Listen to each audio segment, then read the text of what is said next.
Advanced Revenue Management Introduction.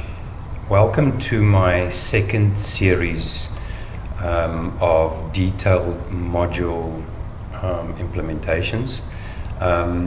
You may have noticed on my YouTube channel my previous series that was around subscription billing. You can see the full playlist there where I go through pretty much the whole setup. Now, revenue recognition, advanced revenue management, in my mind follows closely on billing, right? Because billing you can always have revenue recognition. Now you will notice it's a similar format. I'm using pretty much the same spreadsheet, just with the new details. I'm going to start here with the setup. You'll see there's quite a few sections. There's about 90 lines on here, so I'm going to make quite a few videos in this series.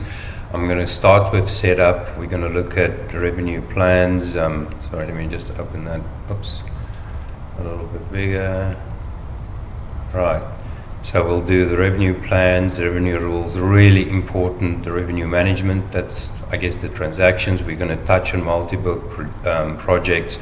So this is going to be quite a detailed series. And I hope that you find value here. Thank you.